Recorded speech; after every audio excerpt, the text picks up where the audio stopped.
Welcome to Funnel Reboot, the podcast that shares ideas on how to upgrade your lead generation. Here is your host, Glenn Schmeltzley. Hey, Glenn here, and welcome to Funnel Reboot, where we explore how to upgrade our lead generation.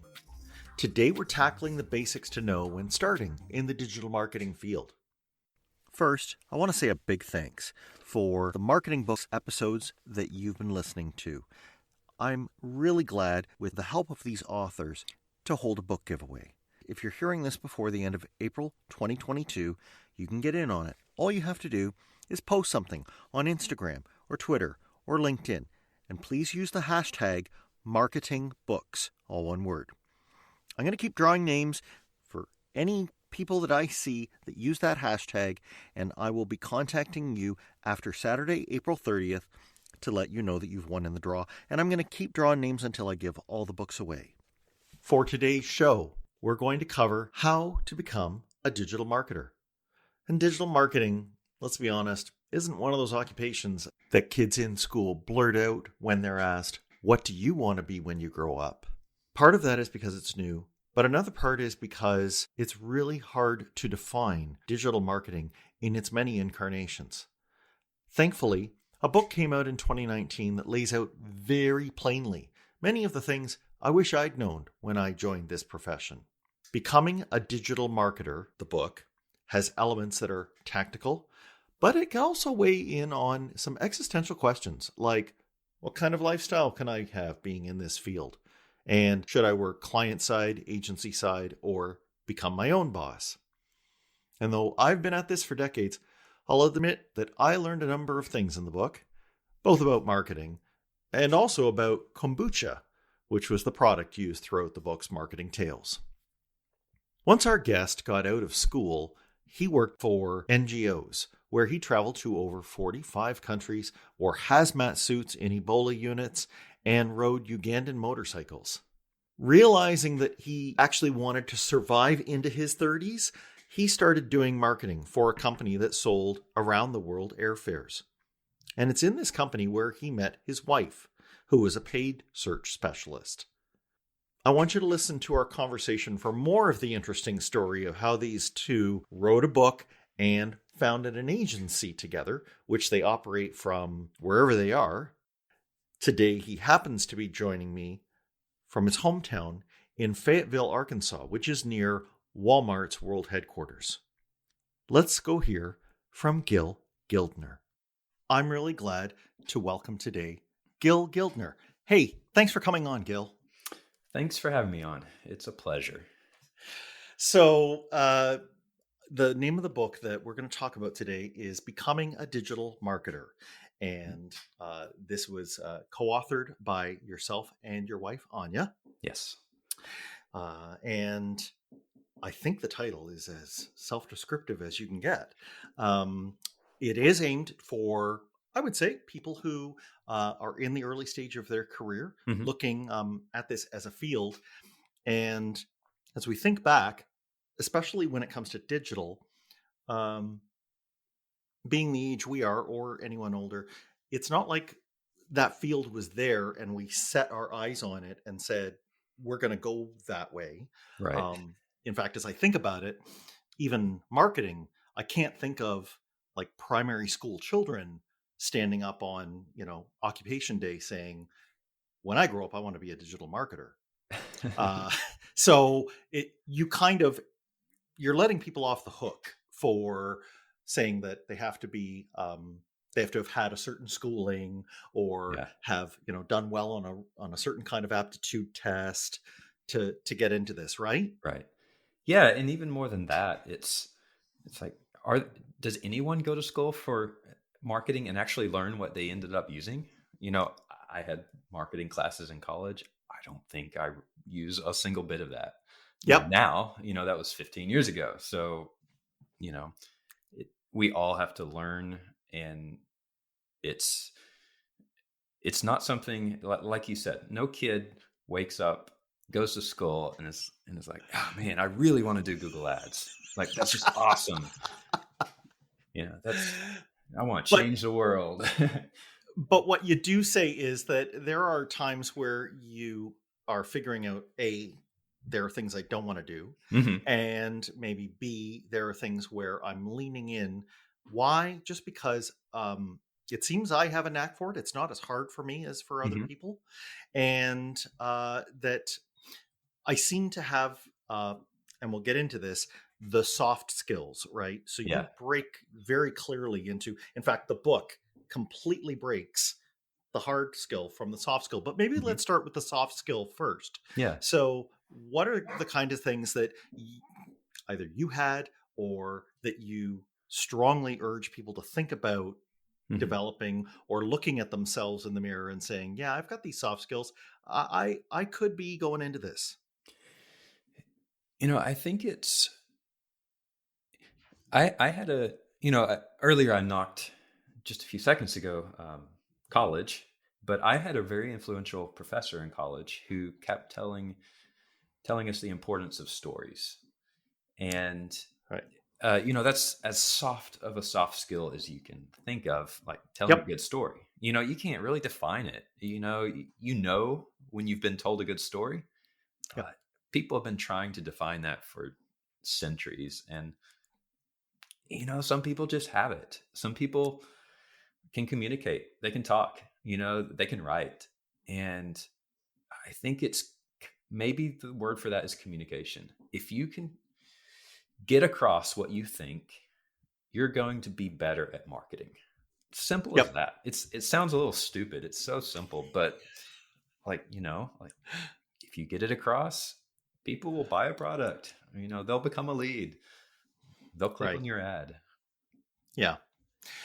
Well, I think this is a field where sometimes we're looking too hard for tricks. Hmm. And, we think that you have to have a slimy way of, getting across, or maybe we've been influenced by, that sibling group salespeople, right? And we kind of think, well, Hmm. marketing is sales, and they seem to, be really persuasive.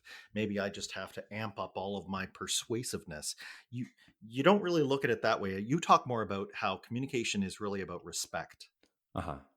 Well, I think, and maybe it also changes according to what vertical you're advertising in, what kind of field you're in. But ultimately, marketers, that I think the sliminess you were talking about, I think of, there's a Lambo in my garage. I'm reading all these books, that guy, In the what's his Hollywood face? Hills. Yeah, my mansion here in Hollywood Hills. It's like, come on, we know that's just a slimy shtick. Yep.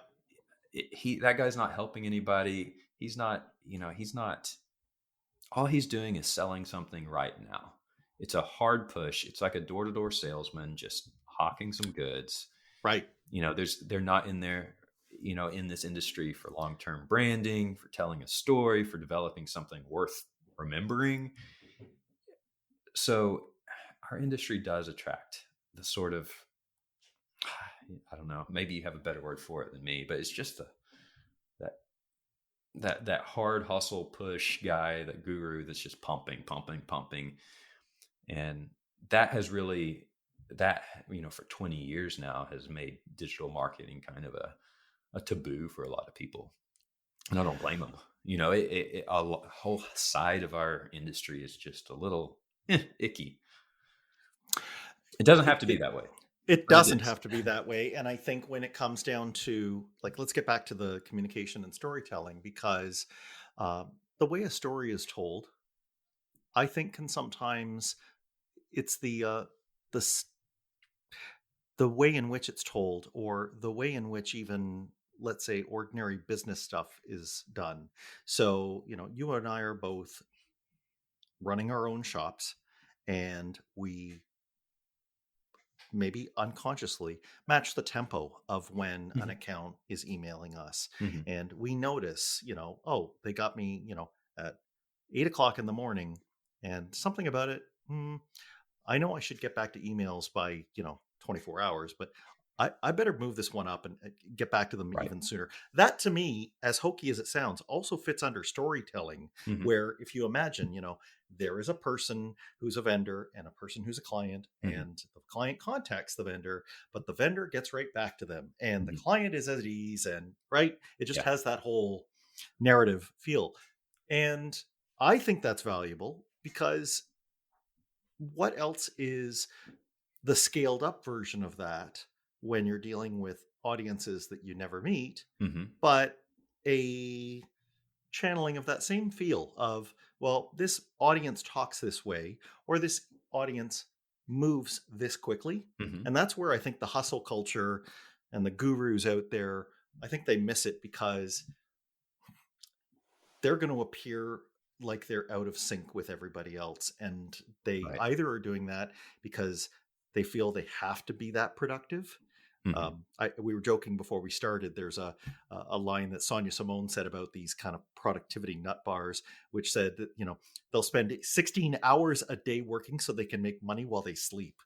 Yeah. And I like, you seem to be just more grounded. Let's say marketing is work, Mhm. to be sure, but it doesn't have to be crazy work. No. No. And um, I actually did an experiment a few months ago with some of my friend groups, um, and I'd say we're friends with maybe a dozen folks in our area that are around our age.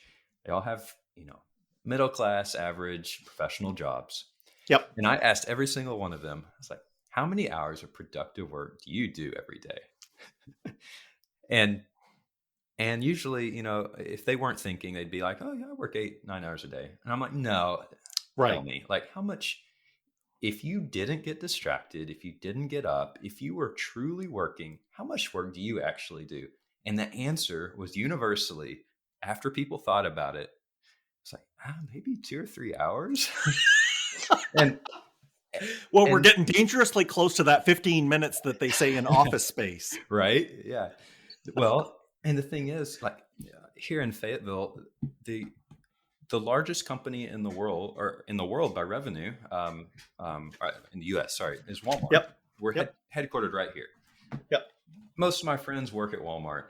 They make a lot of money, apparently doing 2 hours of work a day. Right. But the Good thing point. is, it sounds terrible. But the thing is, I think so do all of us. And that's where the hustle culture misses it. I do sit at my desk hours upon hours of the day, but I don't think work is as much just activity as it is productivity. Yep. I can get a lot more done in a 5-minute email than I have gotten done in 5 hours of sitting at my desk before. True. That is another soft skill, which is just sometimes you got to knuckle down and take care of things, and knowing what story to tell, when and how. That it's just Right. I don't know, everyday There is savviness. a hard to put your finger on it quality. Yep. A couple times in our agency has been around for 5 years now. And a couple times there have been some really hard calls we've had to make with a client that just wasn't working out, wasn't a good fit. Usually those are clients that we have been working, slaving away for months, and it's just not working out. It's just terrible fit. I got more in the 5 minutes when I sat down and wrote an email saying, this isn't working out, we're going to part ways. That was more productive, just that call. Yep. Than the previous 3 months of work with them. Right. I helped them out. They helped me out, and things are better. Those are things I don't think you can just take a class and learn when to part ways, when to join someone. A class isn't help. There's no hard skill of knowing. You can't analyze the numbers and say, correct, this is the right client, this isn't. That's just experience. It's just being in the ditches. Yeah. Yep. So, no doubt. yeah. There are some things though that one can pick up after school Mhm. in their first couple of jobs to maybe tell them if going fully into digital marketing, it has a lot of on ramps, right? Mhm. The different media that we work in, written, audio, Yeah. video. And this is something like your own story, isn't it? Of Mhm. how Yeah. it was one of those pathways that got you to say, all right, yeah, digital marketing is it for me. Yeah. I think I was always, I like to say that I'm a recovered creative. Um, I think, for a long time that was my job. And, growing up, I kind of just thought I would be some sort of a artist or, you know, um, and I tried. And then I realized, okay, if I ever want to drive a car with an airbag, then maybe I don't need to be an artist, and Right. not that it doesn't work for some people, but I was just like, you know what, yeah, Yeah. maybe having, car insurance would be a good idea. And yeah, so at some point I realized, I can't be flying around the world working for NGOs, doing videos because they don't pay me anything. And I kind of realized, what can I do that still scratches that creative itch, but is a little more sustainable. I don't want to be 60 years old, traipsing around Africa with a video camera. You know, Putting your life at risk. yeah, I will. That was great for when I was, 22, but at some point, I did realize, okay, I need something a little more desk oriented, and I think that's just digital marketing. Yeah, and there's value you're providing. It's just a different sort of Hmm. value, right? Yeah, and I like, we have a pretty broad client portfolio, lots of different types of clients. I really enjoy it because I get to, like, not even indirectly, but directly, I can increase someone's sales. I like Yep. that. It makes me glad when at the end of the month, we send a report and some dude in San Antonio, he made a lot more money this month because of us, and Yep. honestly, the smaller the client, the more directly you can attribute it. And, Correct. I like that. I think that's fun. Yeah. And they want, they need it. And there are, I guess this is getting into the hard tools. There are some things that if they're running a business, if it's small, or if they're running a department because it's bigger, they don't also want to be an expert in all of this. Right. Right.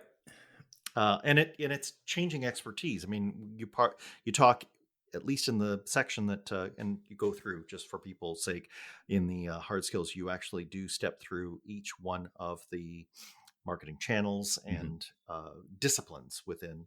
But take web development. You're like, if you want to be relevant 5 to 10 years from now, you've got to know web development. And for both of us, there Yeah. was a time before we knew how to do it. I hope there Hmm. was for you. You didn't come out of the I cradle would. with it. I did not come out of my mother's womb knowing how to code. Okay. Whew. No. All right. I can relax.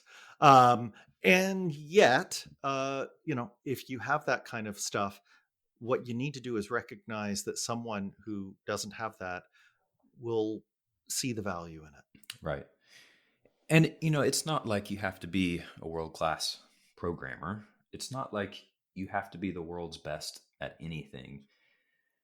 But it's kind of remarkable. And it is changing slowly. And I'm glad for this. But, even the first few years that was really going into marketing head first, it was amazing. I was like, okay, like I'd send over maybe a little analytics snippet for someone to install, Yep. and they wouldn't be able to install, a very simple JavaScript snippet on their WordPress site.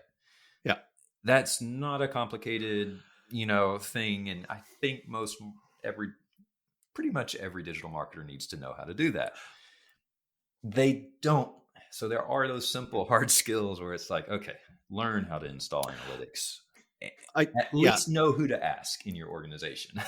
Yeah. And in our profession, this is one of those areas where you should never say never. Yeah. So there was a time before I knew how to use graphics packages. Mhm. And of course, there was a time before I knew how to throw a JavaScript snippet inside of WordPress. Mhm. It's just that those of us who are leaning into this, Yeah. You the learn that over successful time. ones, yeah, the successful ones go, well, this is my first time of doing it. All right. Well, thankfully, there's this, search engine, and I can go and look up how to Right. do it. And, I'll probably be really slow at it this time, but I'll get Yep. better at it. Mhm. And if I need to know it again, I've got it. Yep. And, you know, every day there's something I learn how to do. I think it's literally every day. Yep. I have to Google, how do I do this? Like, I've never actually done this conversion, tracking thing for this specific thing before. I can figure it out because I guess I've just been in it long enough and I can use Google like everyone else. But Yeah, it sounds remarkably like the old, argument for a liberal arts education, right? You're learning how to learn. Right. You're learning how to, think critically and problem solve. Yeah. And yes, that does sound really basic, but it's really important. Mm-hmm. Yeah, that's a soft skill. Just knowing knowing how to learn. And the analytics side. And so you Mhm. spend some time on that. And one of the things that jumped out to me there, and you nailed it, is you said marketers aren't very good at marketing ourselves. Yeah. Now, it's different. Let's speak specifically for in-house brand Mhm. side people here, because in the agency world, if you don't properly show in analytics how you're doing, it's You don't understandable. have a If client anymore. yeah, if the client says, all right, well, toodaloo, that makes sense. You have to sing for your supper. But in an in-house setting, wouldn't you say, like, it's important if there's a vacuum there Mhm. and you see no analytics, that it is incumbent on you as a marketer to Yeah. go and make stuff, like make that happen, and Yeah. maybe prepare some dashboards for people. Mm-hmm. Mm-hmm. Yeah. I was literally just on a call with a potential client. This is like, it's a big company, they have stuff going on. They don't have analytics set up. This is a VC backed company. Wow. You know, the girl who's their new head of marketing, she's just going into the role. She's fixing a lot of things.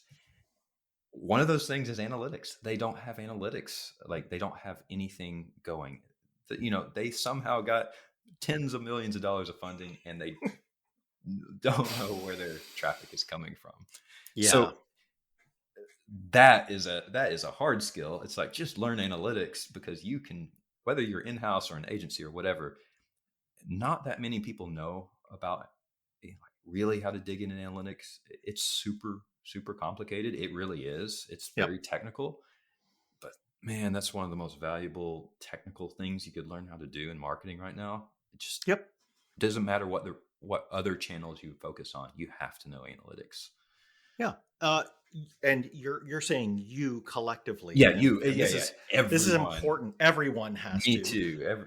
Yeah. Well, like we said, it's laid bare in a freelancer or an agency Mhm. setting.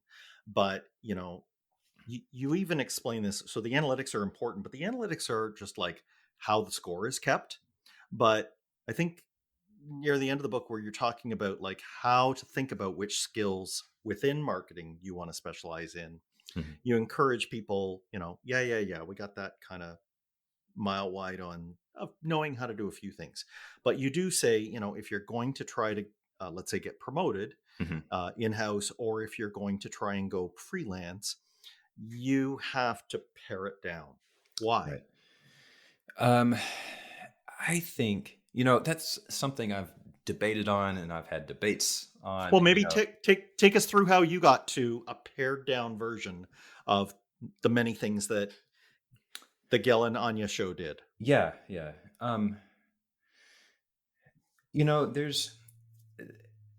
There's benefits to being a jack of all trades.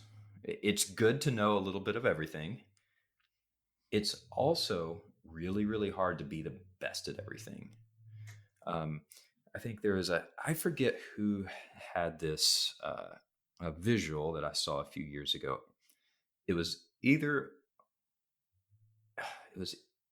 maybe it's a combination of two things. I know it was in Peter Thiel's 0 to 1, something like it. Mhm. Also, Rand Fishkin had something on this. Okay. And Yep. it was basically like you have overlapping bell curves. Okay. So, how many people are really good at web development? Millions. What are the chances that you are in the top 1% of web development? Well, not me. What are your chances of getting into the top 1% of web analytics, Google ads, you name it, it's going to be really, really slim. But if you can be in the top 1% of two things, right, and they it intersect. starts intersecting, and then all of a sudden, you can be in the top 1% of people who are good at Google Ads and also good at a soft skill like, client communication. I don't know. Right. Or Google name it. Ads and an industry type. Yeah. Or the best a Google Ads locality. for mobile tire rim repair. You could be that guy. Yep. And that is why I think people should become really good at one thing, or ideally two things. That it does set you apart. And I guess to finish that off, especially if we're talking about people who aspire, maybe they're learning on, someone else's dime right now, Mhm. but if they aspire to figuring out how to do it well enough that they could charge as a freelancer, Mhm. that you need to be able to tie it to generating money. Right. Because if you can show them how you used that Mm-hmm. combination of skills to make them money, then all of a sudden your ability to say, here is what I would charge Yep. to be able to bring you that money. Right. Now it's all clear. And that's kind of, it's, maybe a little of a side journey, but I also recommend people get as close to the money as possible in marketing. Okay. That is why I think PPC specifically can be very lucrative for people. Yep. And analytics as well, because you are reporting the money. Yep. It's being able to tie your work with ROI is really important. And it's really easy for finance people to do that, for salespeople to do that. It's easy for them. That's how they keep score. Right. It's not as natural for, a guy like me, because 100%. I'm mostly just like to do cool things, right? Like, it's like, oh, okay, that sounds cool. So it's not as natural, but the instant you start tying your work with the company's bottom line, then it's like, whether you're in-house or an agency or a freelancer, like you're going to be valued, like hands down. Yep. And PPC on that point is I think a sub niche where it is very clearly laid out. And you've got a couple of thoughts on PPC from that angle. Like a simple one that came up in the book was you described the difference between like a branding campaign Mhm. and a campaign for those with buyer intent. Mm-hmm. And I think once you connect the dots here for us, we'll see why the analytics on those two things would be different. Right. Yeah, that is, man, there could be a whole episode just on branding, whole episode on attribution, whole episode on everything. But, I think the beauty of PPC, paid search specifically, is it's so intent focused. You can get a sale instantly, in an e-commerce. Yep. Yeah, in e-commerce, you can, basically attribute it to your work almost instantly. There's branding is a little more nuanced. It's very abstracted, because you can't always tie it using analytics to the bottom line, but it's kind of like, it when you see it.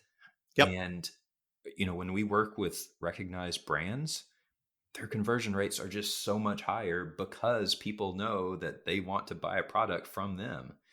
So, that company has been doing a lot of branding that has led up to this point in their, Yeah, like you said, it shows up elsewhere. It shows up, for example, And it's contingent on a few other things, such as when you do run the buying intent ad, it's got to have that same scent as what the branding, it's got to be the same voice, tone, Right. and the landing page experience also has to be in keeping with it. But when you can, like you say, you put the money and branding over in one place, but then when you're doing a campaign on that landing page and you see that high conversion rate on the sales content, then one definitely lifted the other.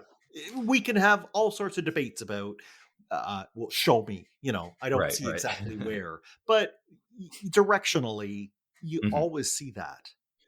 Yeah. And there's people are always trying to find a way to attribute sales to branding there, and there's ways you can kind of get there, guesstimate it.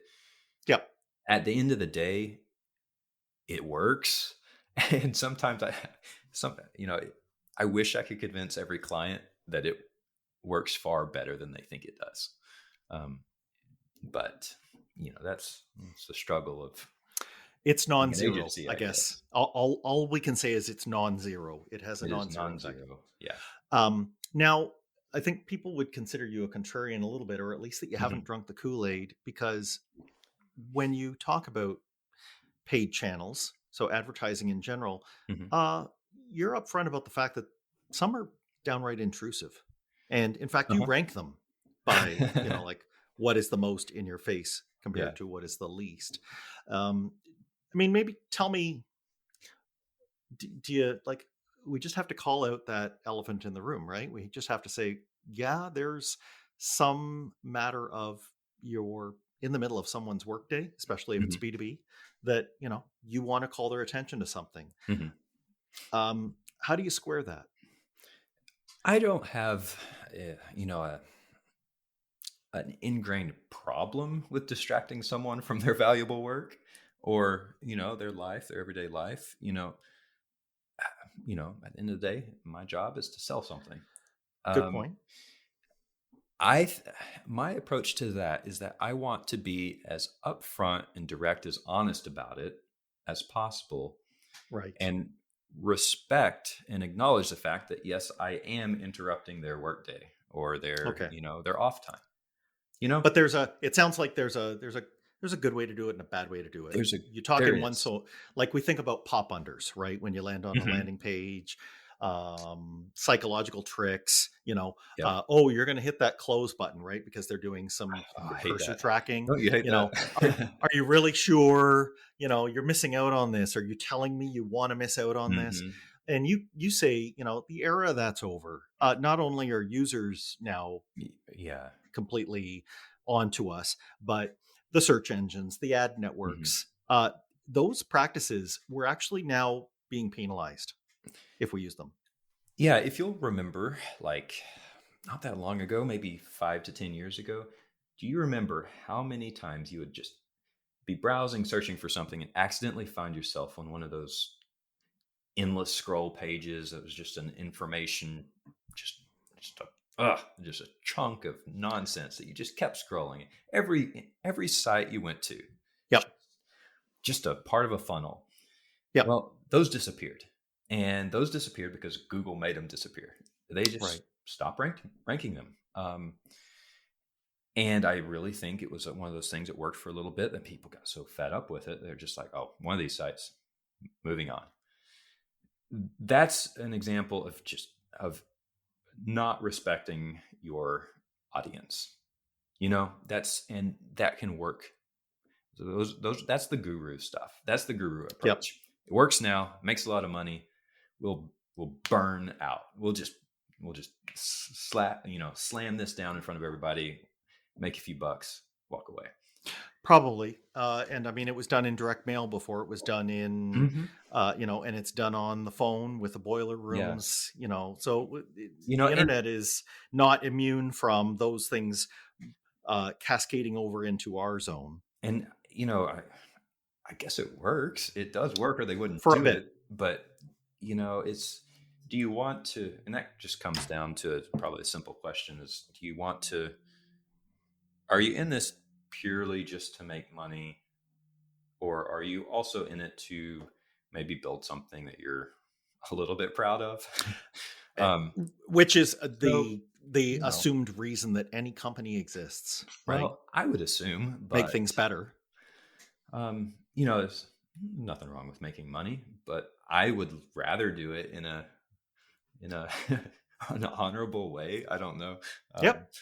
I I would feel really bad if I woke up every morning, went to work, and just Here's how many people I fleeced today.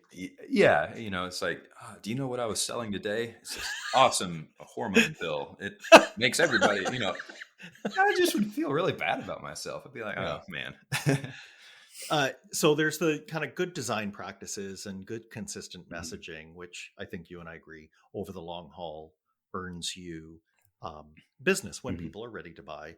Uh, when you talk about social media, though, you also are making a good point that how you target it mhm. comes in as well, because we can tick off people even if we've got a decent kind of Yeah, approach, but it's not for them. So yeah. again, this is a good thing to think about, and it's probably a big myth in the marketing world, Mhm, especially because numbers. It's so hard every time we put numbers in front of people, mhm, like impression numbers. mhm, uh, um, Something about the human brain makes us want to say, "How big can I make that?" mhm. And you say, "No." That's especially on things like social media. Right. Like, go the other way. Yeah, and I to be fair, I think there's a balance because you can also go too far and over. I think a lot of people go too far and do build a customer persona that is like just hyper Right. narrow. And there's four of them in the whole world. Yeah, and it's there's you're we target a 34-year-old female in Plano, Texas, who has a household income of $67,000. Blah blah. It's like, okay, you mean Beth? She lives in Plano. There is one person, But and just one. yeah, there's literally just one person, and she turns out to not really even care about your thing. Um, so there's a balance between you don't want to send sneaker ads to someone who lives in Wyoming and wears boots. Yep. You don't want a cowboy getting sneaker ads. He's not going to pay $200 for some fancy sneakers. He buys a $500 pair of boots and wears them for 10 years. Yep. So you don't want to waste your money, but at the same time, you don't want to look for that one dude who needs a new pair of Nikes. Yeah. you know it's a Yeah. balance like anything.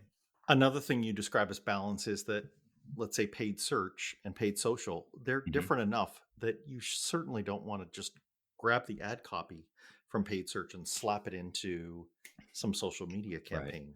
What's the problem there? It's two different solutions for the same problem. And it's um if someone is on their Facebook feed or Meta feed or whatever it is these days, Hmm. and they're scrolling and they get a weird call to action, as like you would get if you're searching for a product on Google Shopping, Yep. maybe, or like if they're scrolling, they're just going to scroll right past because it's clearly an ad. Yeah. And it's just like, okay, well, why are you pushing this? I'm on my couch scrolling. I'm really glad you said that. That's the best way I've heard people describe it, that I would describe to Hmm. a brand new marketer, is it's the lean back experience in social Hmm. versus the lean forward hands on keyboard that search Yeah, has. yeah, and when that's why I think it's kind of easy now, since we've done hundreds of campaigns probably over the years, is we know what works on Google Ads, and it's something that answers a direct query. Someone wants something now, Right. On a or search ad. yeah, Yes. on a search, yeah, traditional search ad. They want a question answered. They are looking for information actively. So you write that completely differently than someone Right. flipping through their LinkedIn or something. Yeah. You Vice know, versa. Yeah. it's Just just go and into the mindset of that person So again, it's many things to keep track of, and I don't I don't think you write the book to overwhelm people, but you do write them to say, look, all of these things are being used at various points to give but they're all great points where you can inject your outlook on the world and Yeah. your multidimensional skills, Yeah. right? Like that's kind of what keeps marketing fun. Yeah. Yeah. And I think, kind of our impetus for writing the book was a little interesting. Um, we, shortly after we started our agency, we came from in-house. Okay. Me and my co-founder / wife, Anya, we both worked in the same marketing department. And we were basically just fed up with jargon and with kind of the state of marketing, because we had things we knew worked. We were showing results, but sometimes it's really hard to push that through, and implement that stuff because of misconceptions out there. And we wrote the book. It is a very, I would say, oriented towards it's very intro level, and it's becoming a digital marketer. So it's for people who know about marketing, are interested in it, but don't really know all that is involved in being a successful marketer. If anything, the book isn't even meant to like teach people about these things specifically, as much as just like, hey, look, like you need to be aware of all this. There's a lot of BS out there. You just need to just ignore. And ultimately you combine a few practical, common sense, everyday skills with a few like useful technical skills, and you're going to be okay. That's what I hope people take away from it, at least. Yep. And the learning, as you say, you're learning every day, but the learning that you guys got when you were trying to strike out on your own I thought it was hilarious, because you were describing, and this gets into, we've talked about paid, we've kind of talked a little bit about, organic and owned, but we haven't talked about earned media. Mm-hmm. And am I right? The beginning days of you striking out as an agency, you leaned very heavily into earned media, which, it's great, because you're proving also that even we as marketers can't get away with just telling other people, you do this. No, it's that we have to do it. Yeah. So tell us what you did. Well, I would say what we were doing then is very different than what we're doing now, but Right. that's okay. That's okay. And we kind of knew going into it, I'm basically from a personality standpoint, you said the word contrarian earlier on, and that's like the insult that people send the most towards me. I love it. It's like okay, I know I can be that guy. I'm sorry, but my wife is the same way, except in a much nicer and politer way. So we were just so sick of the status quo that we were just like, oh, we're going to do something so ridiculous.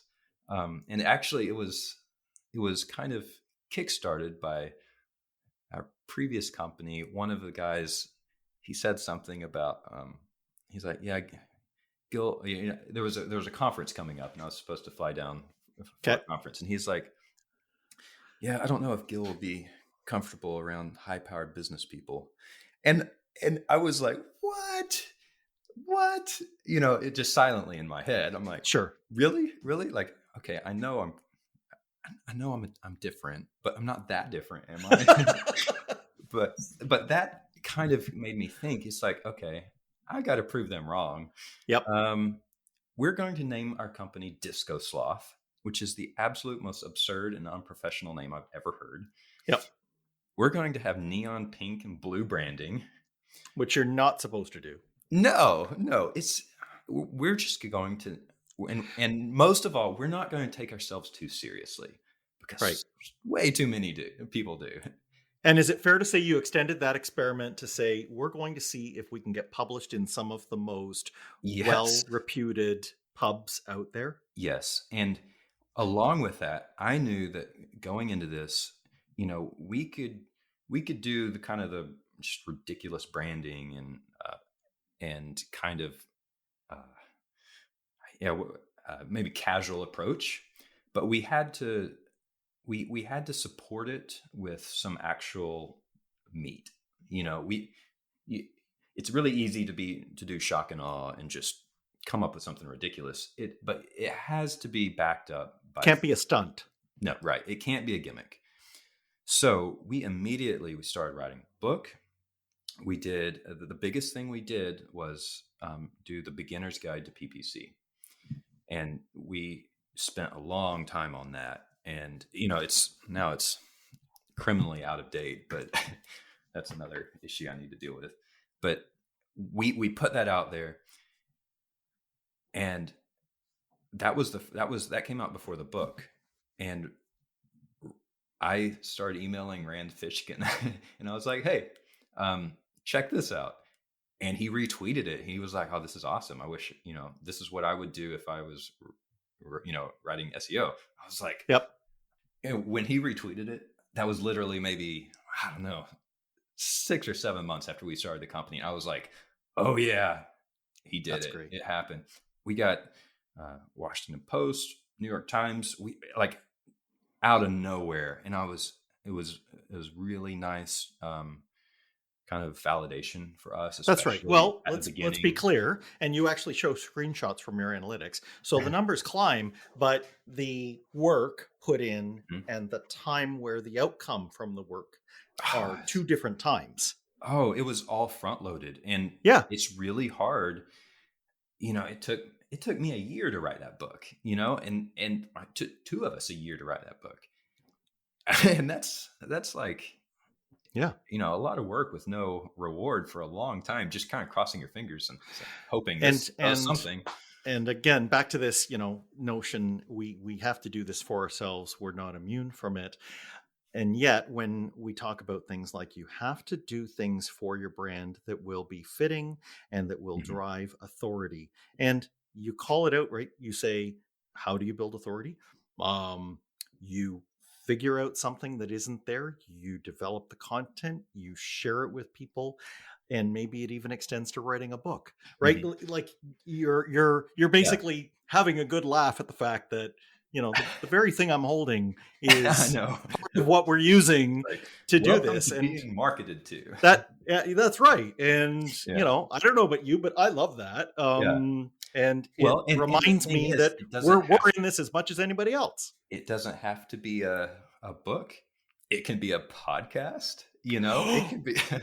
What did you say? Yeah, exactly. Of course, it can be any media you choose to do. And as long as it fits, and you can have fun with it. Yeah, that's really important, because if you're going to spend all this time at it. Yeah. Oh yeah. Life's too short to not have fun. So we did not get to, and it's probably a good thing because it's a good long story, but I don't think it would be done justice here. I think people should go to the book if they want to hear the story about how you and Anya met and how you began, and grew Disco Sloth. But I would just say there are some amazing things in there, even for people who've been at this a while like me.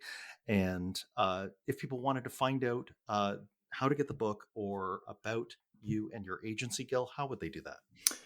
I would recommend using a search engine and type in either Gil Gildner or Disco Sloth, and discosloth.com will have everything you need to know. All right. Yes. Again, back to the unique brand. It's not like there's 18 of them listed. It was an easy domain name to get.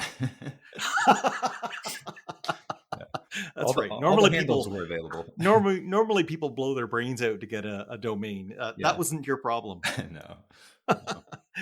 Wow. Well, listen, I'm really glad that you joined us. And to the listener, I hope you had some fun with this. And as part of these books that we're going through, I encourage you, if you know somebody who's just getting started in the field or thinking about it, that you send them to Gil's book. And if you want to pass on this podcast even so that they can listen and find out a bit about what it takes to become a digital marketer, I think that would be great. And maybe you even heard something today that'll help you make your funnel even better. Thanks for listening. Follow the show on Twitter at Funnel Reboot. If you like what you have heard today, please consider leaving a review wherever you get your podcasts.